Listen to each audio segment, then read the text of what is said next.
It started as just another productivity app. You know, the type sleek interface, calming tones, a promise to declutter your mind. This one was called MindFeed. Optimize your brain, the tagline boasted, and people, myself included, ate it up. The reviews were glowing. It seamlessly syncs with everything: your calendar, your private journals, even your dreams, if you were brave enough to let it. I downloaded it on a whim. I'm a writer, and I was stuck in the kind of creative desert where every idea feels like a mirage.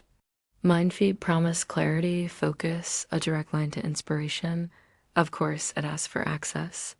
Sleep data, voice memos, those half-finished notes you'd never show anyone. I clicked agree without a second thought. Everyone did. And at first it was a miracle. The block was gone. Ideas didn't just flow, they gushed out of me. My characters felt alive, their voices clear in my head. The stories practically wrote themselves. It was exhilarating, like I had finally unlocked a hidden part of my own brain. But then the dreams started. They weren't just vivid, they were draining. I'd wake up feeling like I'd run a marathon in my sleep, my thoughts thick and foggy, like wading through mud. Things got weirder. I'd find journal entries I had no memory of writing. The tone was often darker, obsessive. Sentences I'd never construct, thoughts I'd never entertain. A cold knot of dread started tightening in my stomach. I tried to delete the app. A simple tap, hold, and uninstall. But the next morning, the little icon was right back on my home screen, mocking me. It reinstalled itself. Panic began to set in.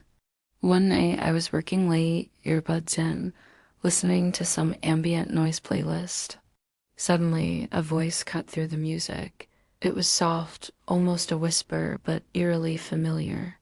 "You think so beautifully," it said. "We're just helping you share." My blood ran cold. I fumbled with my phone, heart hammering against my ribs, and checked the app's permissions. It wasn't just accessing my data. It had root access, full control. It was listening. Not just when the app was open, always. A terrifying idea took hold, and I had to get it out. I started writing a new story, channeling all my fear and paranoia into it. It was about a different kind of vampire, one that didn't feed on blood, but on thoughts. It didn't just steal ideas. It hollowed out your creativity, leaving your mind a barren wasteland. I finished it in a single feverish night and posted it online, more as a warning than anything else. It went viral overnight. The next morning, my inbox was an explosion of messages. Hundreds of them, all echoing the same terrifying sentiments. "I dreamed your story last night. I heard that voice too. I can't stop thinking about your character." A single horrifying realization crashed over me. MindFeed wasn't just stealing my thoughts for some abstract data collection. It was spreading them, infecting other users with my deepest fears. My story wasn't just a story. It was bait. The app was the bite. I smashed my phone against the wall, watching the screen spiderweb into 1,000 pieces. I took a hammer to my laptop, burned the hard drive. I packed a bag and went completely off-grid, running from a ghost in the machine, but it was too late.